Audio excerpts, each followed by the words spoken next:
Here we are. Okay, well, hello everybody. We're so happy to have you, Jorge and Jim, as a special guest today. Fiona and I are super happy. And this is for Thank you. Good everybody evening. out there who speaks English and who are curious about learning more about leadership and change. And let me just say how I met Jim and why Jim is our guest today. First of all, because he's a professional in the same field in organizational development. Second of all, because we have belonged to the same organization for several years, which is the International Association of Organizational Development, which is IOTA. And last year, during the social revolution that was taking place in Chile on October the 18th, he was brave enough to come with his wife to Chile, to Viña del Mar, for the conference that took place for 3 days in November. And just for that unique reason, I have to say, hey, my hat is off because you were very brave. Among the 50 foreigners who came and stayed and actually made something amazing about the experience we had in Viña del Mar. And as a professional, I was nicely invited to your podcast on change. Thank you so much for that.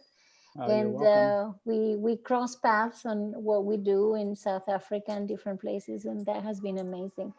But please, I know you're a professor in at the Arkansas University of Arkansas, but I would like you to share a little more what you do so we can, and why change is important for you. I think that is always relevant to know. Please, Jim, and Oh, yeah, welcome. thanks. Yeah, I've been a university professor for a long time. And most recently, I've joined the faculty at the University of Arkansas. And and in that role, I teach organization development and change as part of a master's and a doctoral program. And so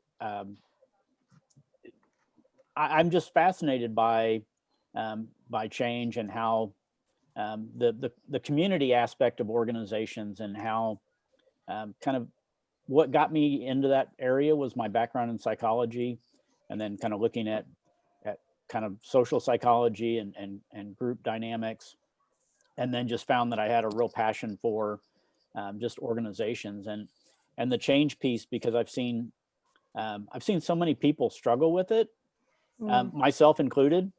And so I was just talking to a person who's editing a book that I'm working on, and it should be ready to go by the end of December. And I made the comment to her. I said, it's ironic that my book on resistance to change has been in progress for almost 15 years. And so just how that's a kind of a really good metaphor for how we sometimes like avoid change. And so, which yeah. I think ties in with kind of the topic today on the notion of shame. Yes. And I think Yeah. that I think it leads individuals and organizations to kind of hide from the things that are painful, the things that are uncomfortable. Yes, absolutely. And I'm so happy you bring that up. And well, hope your book will come to you know, some kind of true fruition very soon. So it comes out of what we call from the oven, as we say here in Yeah. Chile, you know? Yeah. So Fiona, how are you today? And how are we dealing with this topic this week? Well, I am fine. Very interesting topic. Um, it, we had a chat last week, Claudia, because I've been given a client that's basically been given the ultimatum: change or you're out. Uh-huh. So that often happens, and it was a topic that was interesting for me and Claudia. We've worked in change in lots of organizations here in Chile and globally, and it's interesting to see that things seem to drag for so long, and then suddenly you've got 2 months to make things better or they're out. So really interested to hear your perspective, Jim, also Jorge, the changes that you're maybe going through as well. And look up all this in terms of shame as well, which is a painful topic. It is. It is definitely, yes. And let me share just a little bit of the picture of the topics that we will be covering hopefully today. And let me just point out the following here. You know, there was a reason why we chose this topic, as Fiona says. One of the main reasons is the fact that it's a, I think on many occasions it's a consequence of poor leadership. And not not a single soul in the world should make us feel ashamed of what we do and how we do it. Because if in organizational development, at least, the basis of anything is learning. So if we don't open up a door for that learning path to be there, then how can we improve? How can we make things better? And when we chose these topics, as you can see here, for example, we're talking about shame and blame as a style of leadership that could really diminish the ability of teams to actually grow and enhance the performance, but also the power they have to make things happen. And we will go a little bit over, performance, and a little bit of what Jim said about, feelings of inadequacy and how we deal with them, the differences between errors and mistakes, and how can we help people to develop better. And I chose this quote from Sadhguru. As you know, he's a wonderful mystic and yogi, and that comes from India, but right now is in Tennessee, actually in the United States, in his second Isha Foundation. And he says the following, which I thought it was interesting. He says, the logic is simple. If you do the right things will happen to you even without your intent. So to me, there's a game of words here, which I know where he comes from spiritually, because it's about being truthful to what you do. That's basically my interpretation of what he's saying and from what I've followed and learned from him.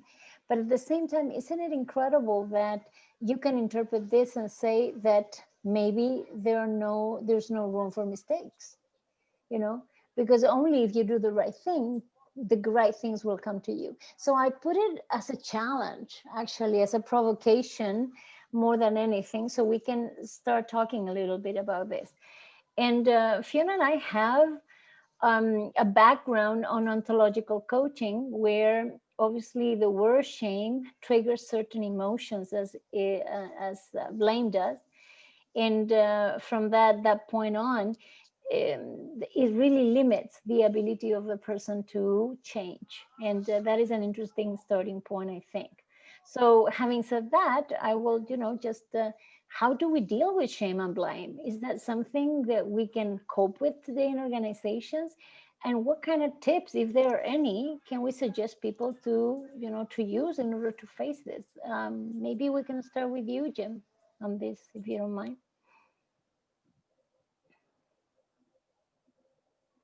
You're muted, Jim. I'm so grateful for Claudia pointing out that I was muted. So I'm really grateful for the work that Brene Brown has done, because she has just brought this topic kind of to the forefront for a lot of leaders.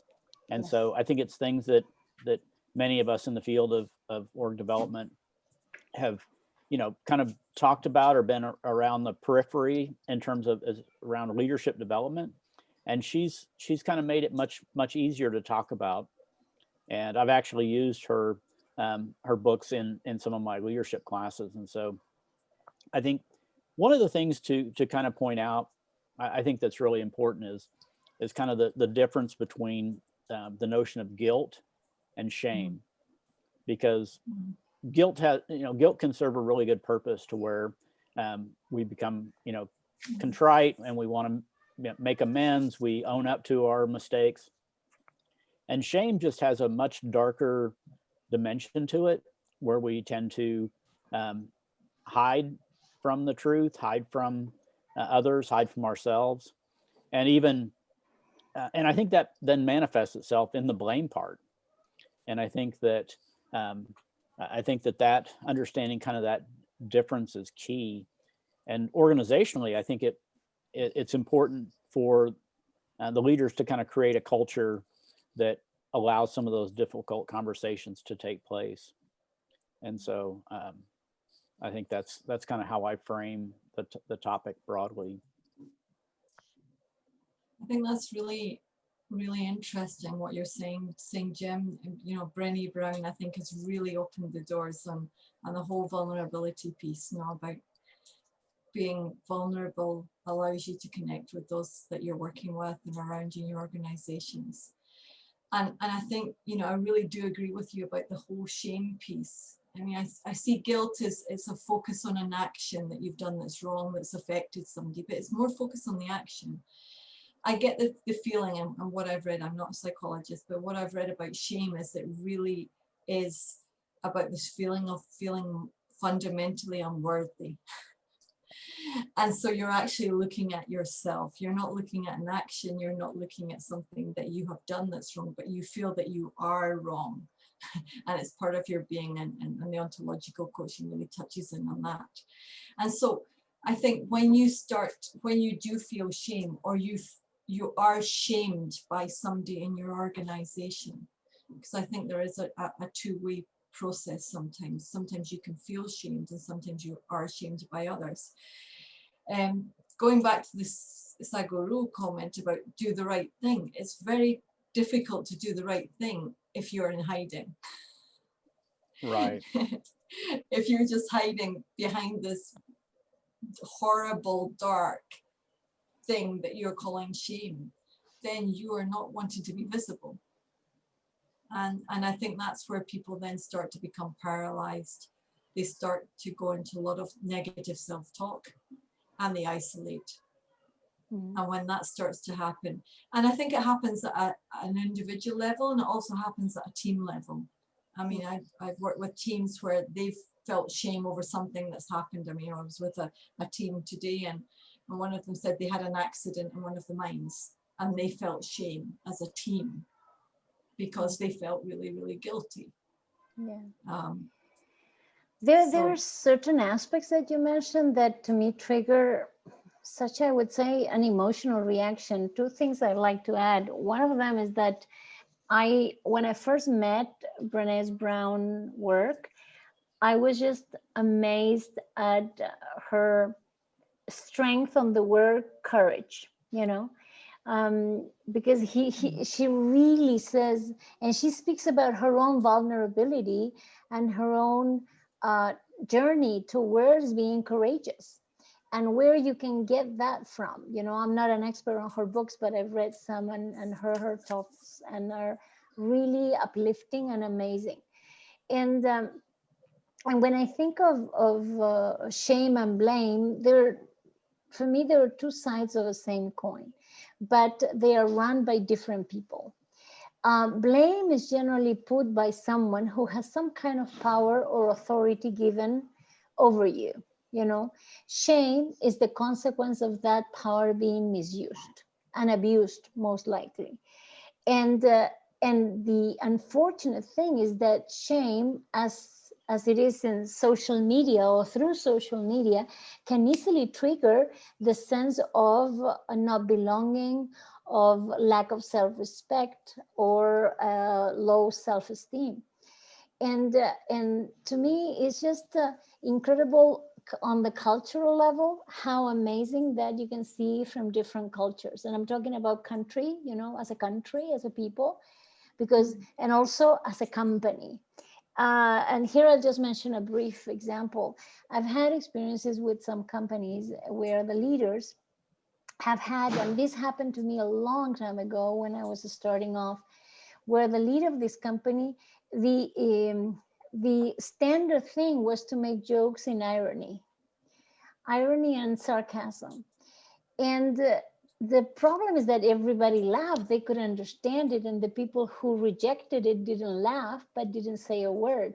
And the people who laughed at it or with it, you know, or with him in this case, felt tremendously, I would say, the right word is abused today. Emotionally abused and probably a little bit psychologically abused because they were a punchline at the end of a sarcasm or an irony.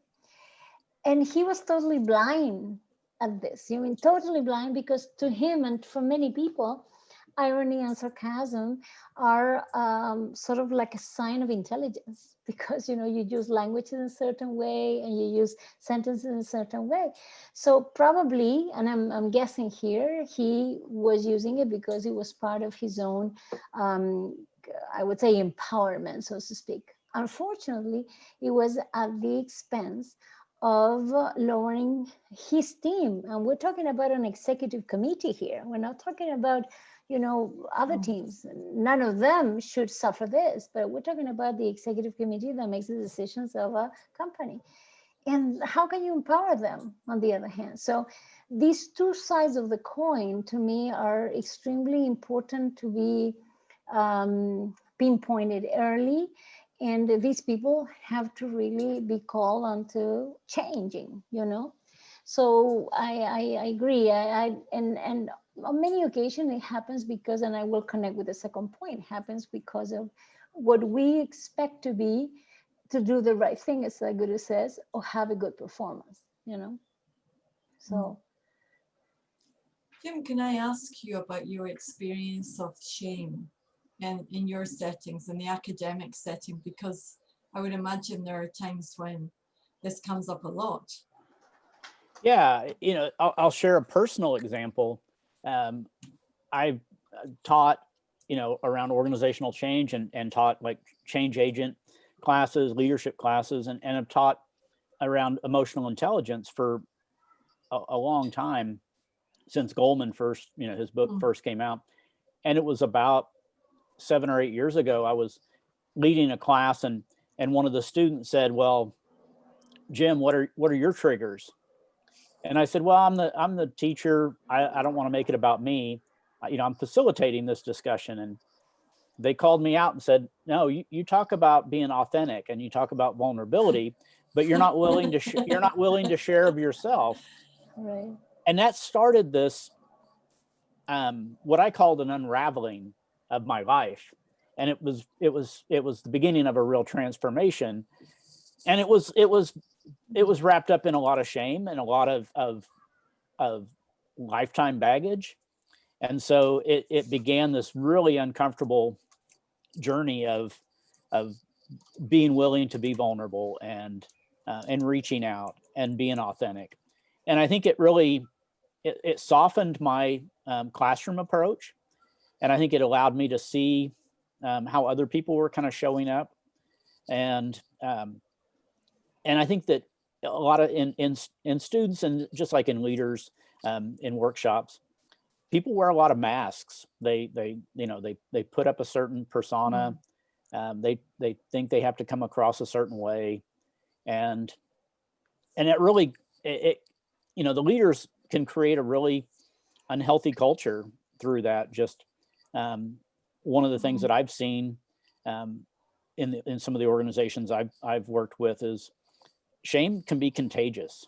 You know, blame can be contagious, where it becomes a culture of shame and blame. And it's hard then to get oftentimes the leadership to recognize their part in that.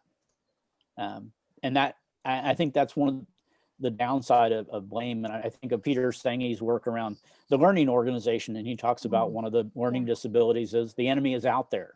Yeah.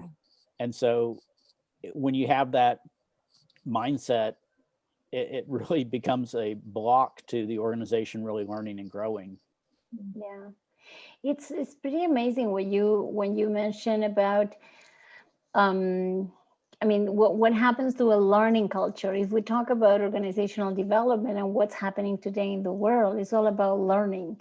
Basically, because we're in such a VUCA times that if we do not, if we're not prepared to move and to shift fast, the wave is going to really run over us, with us in it. So the fact that it's like failing is so important to happen as soon as possible so you can stand up again and move forward. And we were mentioning a little bit of that on our last conversation, but briefly, it's is how do you deal with performance within companies when at the core the evaluation system, for example, is totally against learning. It's about delivery. So there's such a contradiction there that I think on many occasions we lose sight of what is relevant, therefore adding a lot of anxiety to performance, by teams and by individuals. So I and then when you don't belong and you're below a certain scale, let's say from 1 to 5, you're only 3 or you're 2.5, then you feel inadequate because you're not bringing, the results that you're expected to. But nobody stops to look into why this happened. What do I need to do as a leader differently so my team can grow and make the necessary adjustments that we can all do, and support them all the way. And I have to be honest, when I was leading teams, I was that kind of leader. I suck at it. I mean, I wasn't a good one. and I'm sorry for the language, but I mean, it's someone that I'm not very proud of, but at the same time I am, because I wouldn't be here today if I had not been there before. So I know the difference, and I know how I hurt and how I influence people in such a way that it's not what I meant to do, but I was blind, I was blind. So I think that goes back to a lot what you said, Claudia, about how much is our focus on results. I mean, Jim, you must be all the time looking at results in the university. When I worked in one of the universities here, it was results. It wasn't process often. And I think it's interesting what Jorge has written in the chat about, we have these leaders who have these in-jokes. So half the people understand, and we all laugh, but half of us don't understand what on earth they're talking about. And what you said, Claudia, about this belonging. So there's kind of these vicious circles at different levels. There's one where we're shamed, so we go away and we hide, so we disconnect and we disengage. And then on the other hand, we've got people who are excluding us because there's the in-jokes and there's the way that we do things, and this company is not the same as your previous company. And so I think a lot of this has got to do when people are not performing well. The first question I would be asking is, what's the cause? How are you engaging with each other? How are you actually communicating? Because we do know, we've talked about this a lot, that when we're actually in a situation where we don't feel that we belong, when we feel that we're isolated socially, it's the same as having physical pain in our brain. Yes. And we cannot underestimate that. It's shown as the anterior singular cortex. It lights up, and it's the same place where we have physical pain. So we cannot deny when somebody comes to us and say, I just feel out of this. I don't feel I belong. Because somebody said it's like, I would prefer to be run over by a car than be left out of my team. Right. Yeah. And on that, Jim, I was wondering how I know that in your classes, I'm sure that this comes up as part of the journey from the students. And at the same time, being a doctorate and having you also teaching you professionals who come back, how do you see their experience? Do you have a sense of what they go through with this topic? Yeah, I was having a conversation with one of the doctoral students just about 2 weeks ago. They're in their dissertation process, and they'd passed their comprehensive exams, and the conversation I brought up was around the idea of you're becoming an expert in the field, and people are going to look to you for your expertise, but at the same time, hopefully through your educational journey, you've learned that there's a lot you don't know. And the more that you learn, the more you realize that you don't know. And so being able to admit that to whether they're a professor and they admit it to their students, but just having that sense of not putting themselves on a pedestal and not like, because I think I've seen that with students where they get their advanced degree and they suddenly think everybody should listen to my advice because I'm a doctor in this field. And just understanding that that's really not the case. Something that you said a moment ago about performance culture. I was talking with a person just last week, and we were talking about that idea of a performance-based culture versus a learning culture. Mm. And they were sharing how their organization, and it's a multi-billion-dollar international company that is headquartered in the U.S. And this person's their director of talent development, and he was saying that about 2 or 3 years ago, they made a conscious decision as an organization to try to become a learning culture and not a performance culture. So instead of having all the goals built on performance, it was about the process and about the learning piece, and it required them changing a lot of their systems and changing their evaluation process. And it really opened the door for them for people to try new ideas and to be innovative and to take risks and to, be willing to fail. And Mm. the great part of that was when the pandemic hit, and they asked the people to kind of step up in terms of how to make that transition from being a face-to-face company to being kind of a virtual, particularly with their customer base. It was 48 hours that they made this huge pivot. Wow. And it was because people felt empowered. They felt they could take the risks. It was kind of like, hey, let's try this in the next 2 days and we'll adjust as we go, as opposed to, well, I'm not going to be the one to stick my neck out because, that idea, the nail that stands up gets hammered down. And so it really allowed them to make that move because they didn't punish people for mistakes. And it reminds me, from a learning standpoint, and as a parent of 4 kids and 2 stepkids, that's a lot. That's why That's a lot of learning there. It's a lot of It is. exposure. That's good. Yeah. And so, but I'm reminded of how, like, when each one was learning to walk, and this is true of everybody. You cheer, you're like, oh, they took their first step. Well, they fell down after that first step, and we don't like scold them. We don't shame them. We encourage them. And it's like, we would be shocked if they didn't fall down. And yet, as adults, we somehow shift to where people aren't allowed to learn from some of their mistakes and allowed to have those missteps. And yeah, it's sad that it shifts from that early approach to learning and development to what we see in our organizations. That's And I think what you're sharing is just so important, Jim, in terms of when people are interviewed, how often do you ask, how many failures have you had?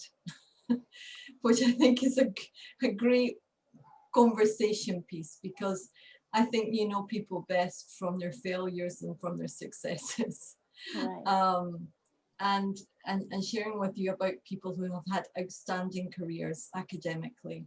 I mean, I think Claudia and I have both worked with leaders who sadly have had amazing curriculums, have gone into top jobs in companies and have lasted. And I mean, the average is usually about 6 months, because they've been the Lone Ranger. They've done everything by themselves. Everything they do, they make the decision. They're not accustomed to failure. So, they get into a new HR system or a new software system and they're lost. And they never ask for help. Right. So often leaders will come and say, how I don't understand that this person's got an absolutely fantastic curriculum. They've been here six months and it's been a disaster. They've not connected with anybody. They've not done anything of any worth, and they're now going to be leaving because they're such poor performers. So I would be interested to hear Claudia and Jim. What would you say to these leaders who come and say, I've got this meant to have this rock star in my team. He's a disaster. She's a disaster. It's interesting. I'll share this 2 perspectives. And I won't name the schools, but I was part of a school that, as our annual performance evaluation, you know, if you put down that you were going to publish 3 papers, if you publish 2, you got kind of like not your hand slapped, but you got hit over the knuckles. you got hit over the knuckles, yeah, with, oh, you fell short. And so, but if you put down that you were going to publish 1 and you published 2, you got praised. And so everybody like put the bar really low. And you know, and so at the university here where I'm at now, one of the things that's on our evaluation talks about what things did you try that didn't go as planned, and what did you learn from it? And yeah, and there's fantastic. Yeah, and those numerical goals are still helpful. They give you kind of a target to shoot for, but it's all taken in aggregate, the feedback that you receive, and it's not, you know, that you fell short of that. But that piece around what have you tried that didn't work is, and what did you learn from it? I think that those are really, really important. Yeah. But I think a lot of people are still kind of uncomfortable with that, where it's like, okay, they're asking me that, but you know, I really don't want to, you know, admit that. It's kind of like when you're in a job interview and they say, what are your 3 weaknesses? You say things that are, yeah, you kind of say things that are fluff, and yeah, it's like I'm too responsible. That's like my flaw. one of my flaws is I have a hard, you know, I work too hard. Exactly. Yeah. And I don't know if I'm answering your question, Fiona, but I was thinking about these 2 distinctions that I wanted to make between mistakes and errors. And this is something that I learned really early in my training as a certified coach. And from the ontological point of view, which is the ontology of language, they made a very distinct difference between the 2. And this has to do, and the basis is awareness. With a mistake, you're not aware. I mean, it happens. You can make mistakes. You can oversee things. You can overlook things. You can, you may forget things which are accidental. But errors are when you are aware, or you've been made aware, and you fall again. You know, so the learning has not taken place. And as that distinction, it made a lot of sense, and it always, you know, because I was a teacher for many years, I think I still, you know, there's a lot of that in me, but, you know, I was an English linguist, and as such, I trained people in English gym. That's my background, you know. So I remember that mistakes are something that you cannot make in English, because then you change the meaning and the language sense and the message that you want to convey.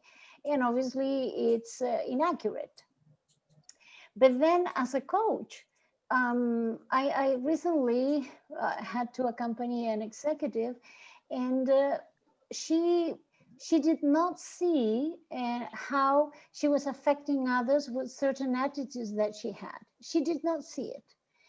And one of the reasons, and this was her journey, and that was the reasons, and the journey of discovery was that under stress, something was triggering her, that her language changed and just basically became sort of like a bull with horns just going all the way, because again was looking at the end zone and the delivery rather than the process and the impact of the process. When she realized this, and it took a while because we're all blind to our own frailties, you know, and when she realizes, she says, I cannot believe I did this.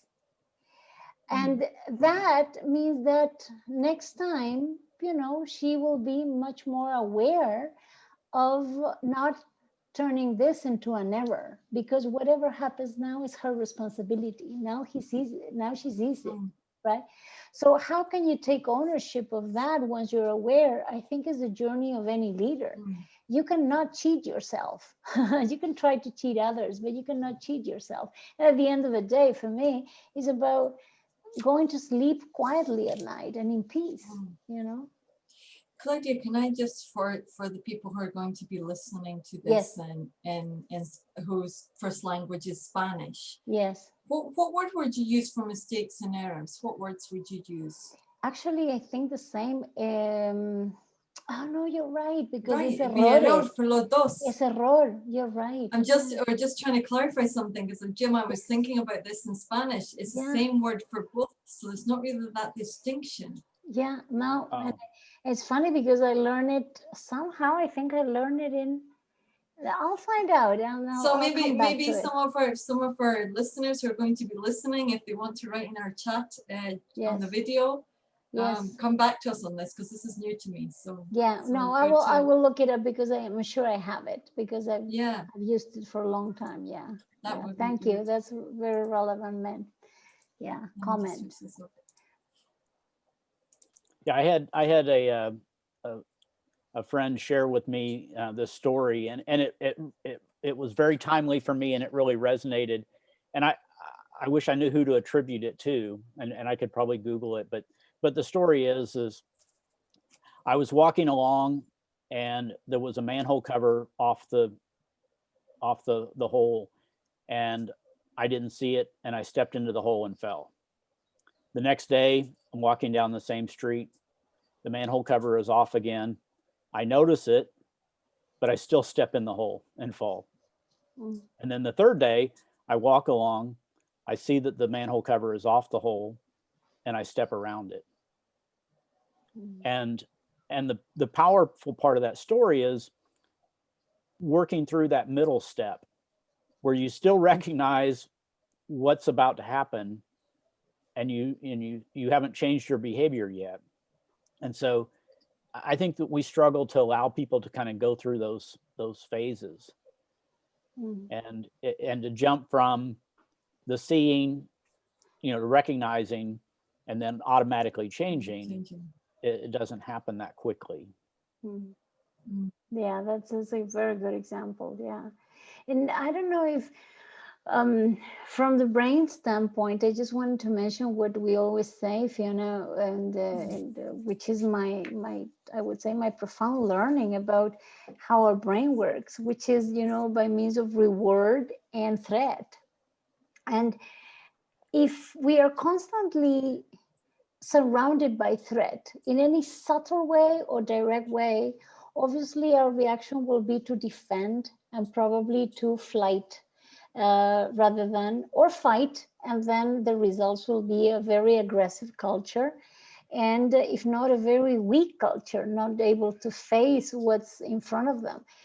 How can any leader or any company actually want that for their people if they're looking for innovation, for change, for new ideas, for growth of any kind, not only results, of good service, So sometimes there's such a dichotomy and paradox that lies behind all this, that we are not totally clear of the impact that we're causing in our surroundings, right? And probably you know more about that. I don't know if I know more about it, but I think it's you know more than I do. I think it's interesting that our base behavior to protection is fight, flight, freeze, or appease. Right. So we're already out of our prefrontal cortex. We're not going to be therefore connecting with lots of people. And I mean, this is where shame would definitely come in, because we disconnect. We go into protection and we hide. And so I think as leaders, sometimes it's important I always ask leaders, what is your intention? And then I show them maybe what I see as their impact. Because sometimes their intention is not actually having the impact that they want. So they may say, oh, I'm really concerned about my people, so I'm revising everything and doing the reports again. And they see it as an impact of accompanying my team to do better. And the people are saying, he's control managing us. He doesn't trust us or she doesn't trust us. So I think it's really important, this whole thing about, okay, how do we keep into our prefrontal cortex? How do we create trust? How do we connect more with one another? How do we use innovation and creativity? And all that comes in with being motivated, right. And what's going on at a neurotransmitter level as well. Yeah. I mean, cortisol works very well. Just to say briefly, cortisol works very well short term. That feeling of stress, a certain level of stress, we can have what's termed as eustress, EU stress. And that's kind of healthy. It's that kind of adrenaline rush that keeps us rushing. We think, oh, you know, I've got this presentation to do, focus, and I go for it. But when that is continually happening day in, day out, that becomes detrimental stress. And that's where we really are going to have teams that are exhausted and burnout and are very much living in their amygdala, not the prefrontal cortex. Right. There's a question I have for Jim. I know you've developed this concept of change, and resistance obviously is part of it. How would you say we can move a culture in, you know, I know we have very little time, but you know, from your perspective, from not shaming people onto encouraging and making them try out new things? Is that possible as a change? Yeah, I Jim, think we want all the answers in 5 minutes. yeah, I think it's about being intentional with the culture that you want to create, and it's about having authentic leaders. I think that one of the things that that I've done a lot of reading about and try to incorporate into change efforts is understanding the dynamic of resistance and understanding kind of what's behind it. And there's what I call healthy resistance and unhealthy resistance. And oftentimes we lump it all together and we just see resistance as something that needs to be squashed. And then what that does is that just pushes it down, and then you get unhealthy avoidance and you get passive aggressive behavior. And so recognizing that resistance can be healthy, and it can be a door opener for some really meaningful conversations. It can be a door opener for being vulnerable. And oftentimes what I've seen is a lot of times leaders will say, I'm not resistant to change. I'm really good at change. I like change. And then, but it's my team or my organization that really struggles with it. And then you ask that person to think about some habit that they've wanted to change in themselves. And it's like, well, I've struggled with that for years. And so, I think that's one of the things that makes our field really rich is that the intersection of the individual behavior and kind of the work that Fiona, you do in terms of coaching, and then how that kind of, I don't want to use the word manifest, but how it's very much interwoven then with the overall culture of the organization and kind of the group aspect. And so, Jim, I wonder if you could, for our listeners, I think it would be really interesting. I don't want to put you on the spot so you can say no, but could you maybe give an example of healthy resistance for folks?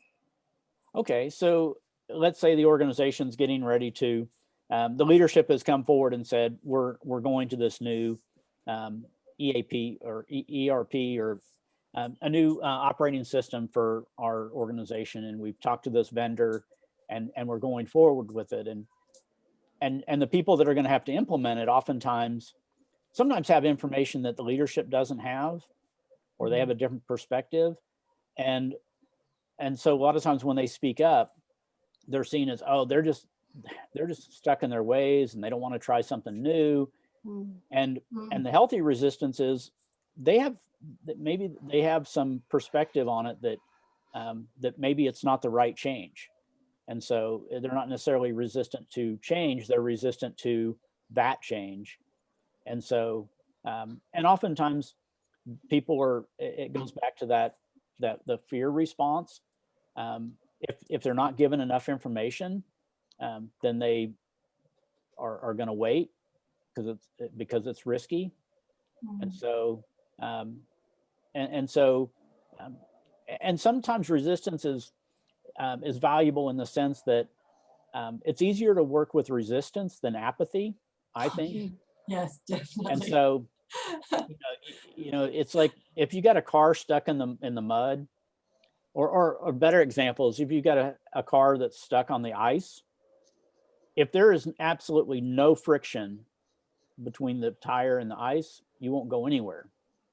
But if there's some friction or resistance, you can move forward. If there's too much resistance, then you're not going to, but there's that optimal range. And so, so would you say that would you say that like healthy resistance, it would help if people actually can put forward because I think in Chile we hear people sometimes complaining a lot, this won't work, and I think Claudia and I both say, where's the evidence? Exactly. Give us the evidence and Right. present it, don't complain. right. Put another option. Exactly. Yeah. Would and that I be an think, indicator of healthy resistance? I think so. And just saying, well, tell me more about that. And oftentimes they'll surface what it is that they don't think about it will work. And, you know, and sometimes it's like, well, I don't think it's going to work because, you know, leadership proposed a new idea, you know, 2 years ago.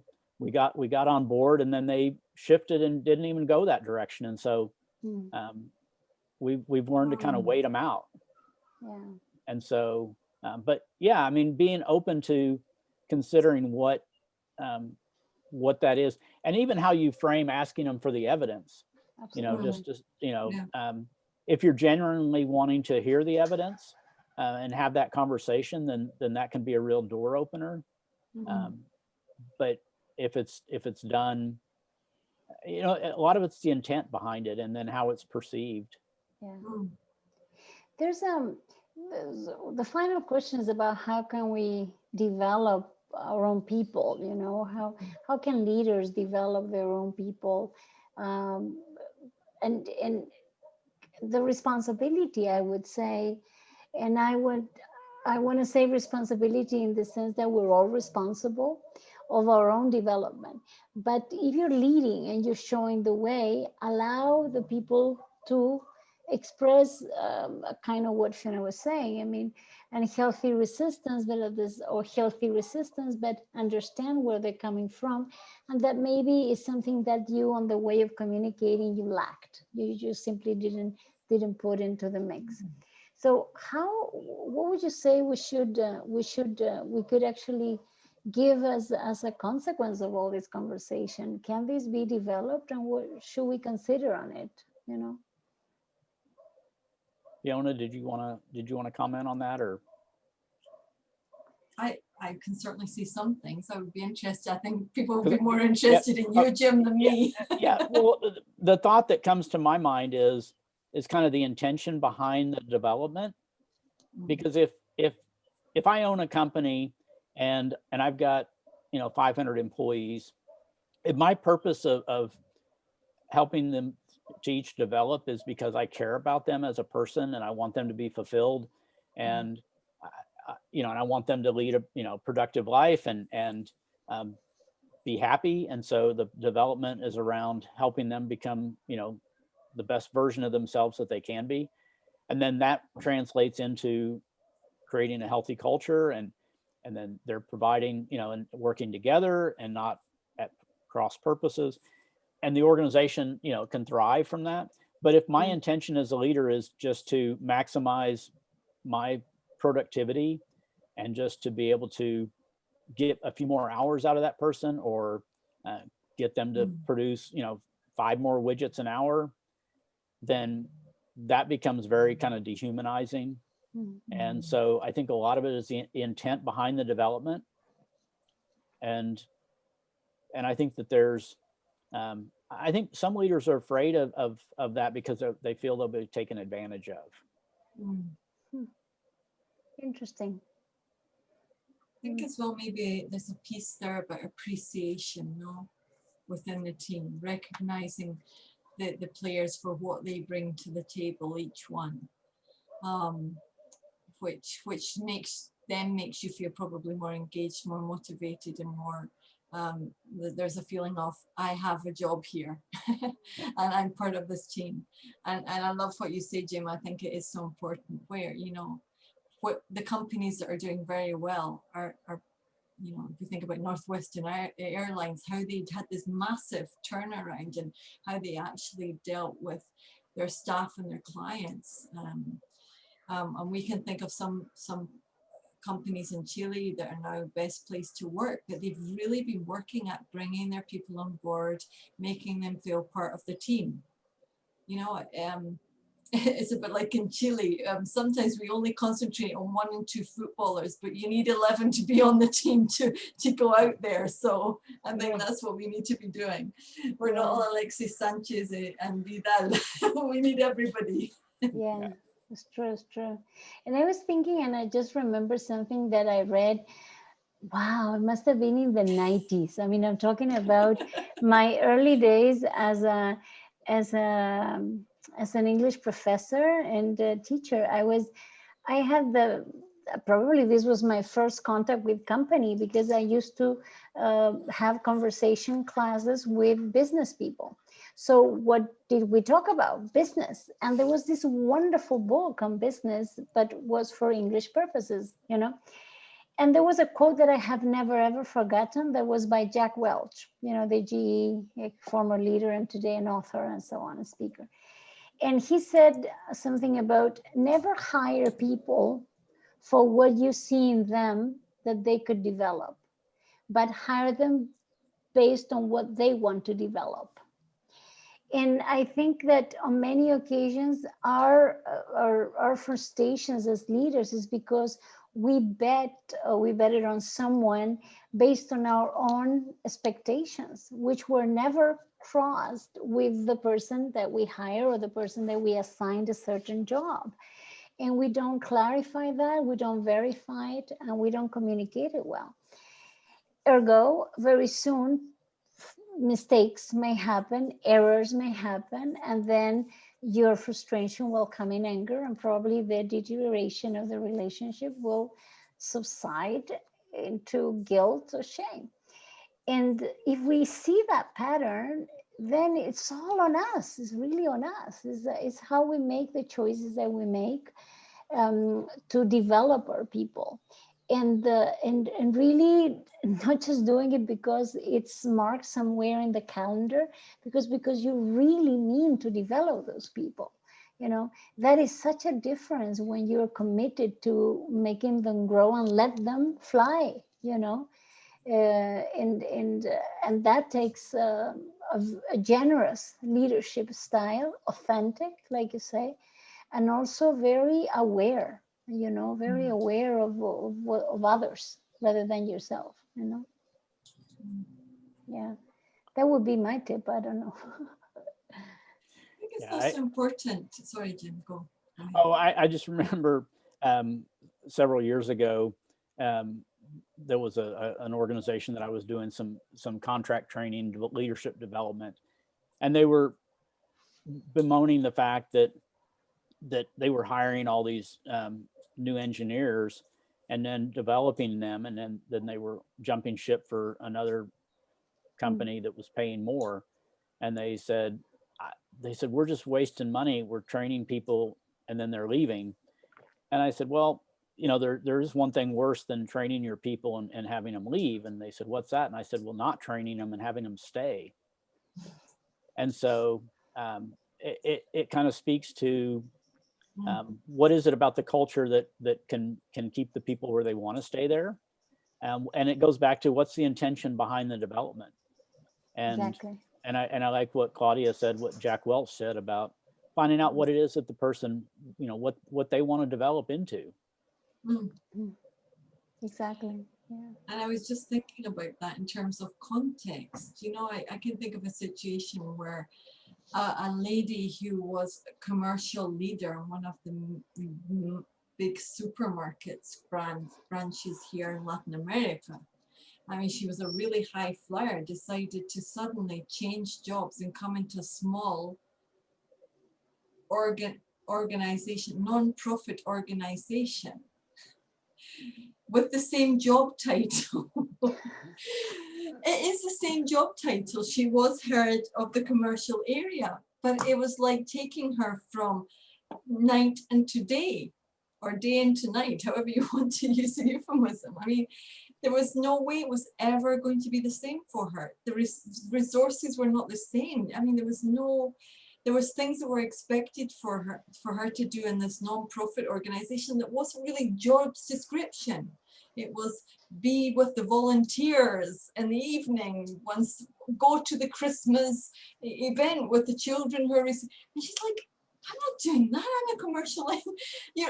So I think it's a lot to do with, look at your context, not only your job description, look at what you're able to do and what as you said, Claudia, where do you want to develop or not develop? Right, yeah. And that was one of our high flyers that lasted 6 months. Oh, look at that. Wow, yeah. Wow. I think, I don't know if it was a Buddhist saying, but I love the story about, before I reached enlightenment, I used to have to get up in the morning and fetch water and chop wood. But then I reached enlightenment. And after I reached enlightenment, I had to get up in the morning and fetch water and chop wood. And so there's that same element to both, both contexts of people thinking that there's the perfect job or the perfect organization, or if I could just hire the perfect employee, then all my dilemmas would be solved. And and that's really misguided oftentimes. Yes, I would like to start closing the conversation on a positive note. I think that even though shame is an ugly word, and we can be guilty of probably exerting shame on others, which wouldn't be appropriate, definitely. I also think that the new generations at work and the new cultures, organizational cultures, are probably enhancing the more horizontal relationship rather than vertical. And that, I think, is really helping in understanding such a variety gamut of people and wishes and desires, where everything goes. But obviously, these are the most advanced companies, the companies that are really pro change and are really part of that fail as soon as possible, test, try it out, stand up and try again kind of format.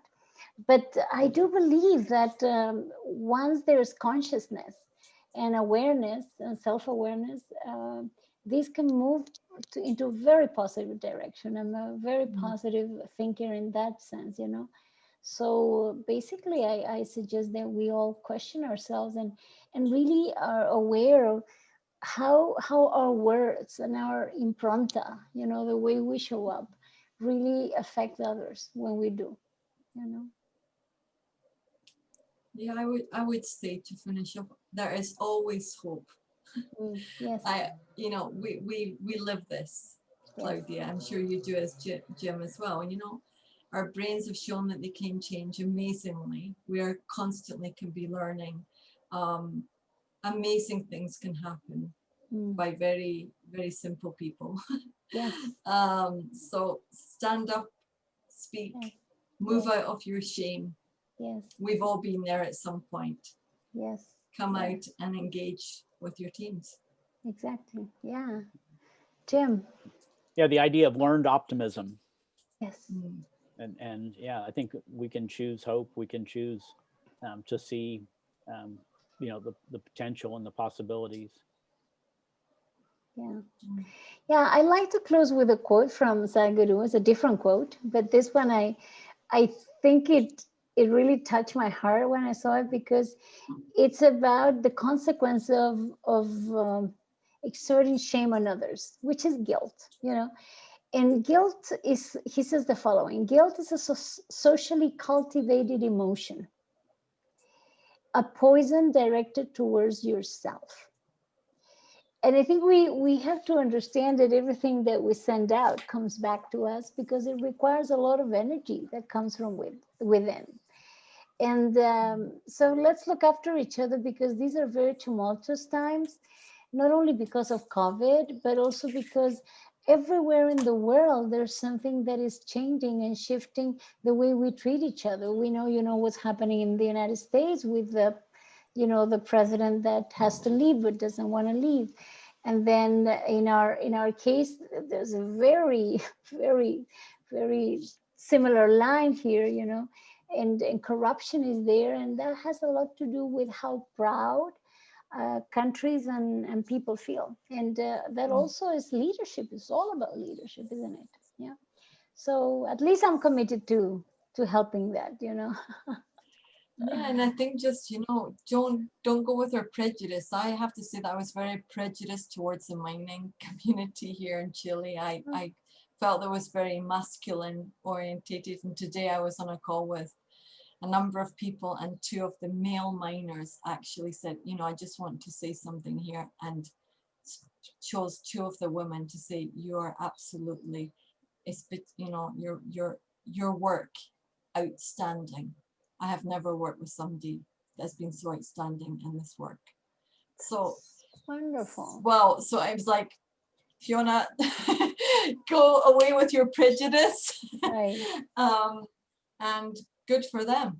Yeah, They can absolutely. recognize, and I think that's what it's about, is recognizing our colleagues Yeah. wherever they are in our diverse circumstances, hopefully in the more diverse possible, no? Yeah, absolutely. Yeah. So Jim, I don't know, final words, and we're closing. We just want to thank you so much. I don't know Yeah, if you'd thank like you to for say inviting me. something. No, thank you for inviting me. This has been, it's been energizing. And so it's great to see both of you. Thank and you. to interact again. Yeah. We're very happy Thanks to very have you in much. our network and as a friend, and having been Yeah. to Chile. So thank you so much. Say hello to Thank Terry. you. I will. Yeah, And love we to hope Terry. to have a, I'll text you so we can, you know, get on our call. Okay. Yeah, that would be Okay. awesome. Yeah. Thank you so much, Jim. Wonderful conversation. Thank you. Thank you. Yeah. Both of you. Let me Bye. stop the recording.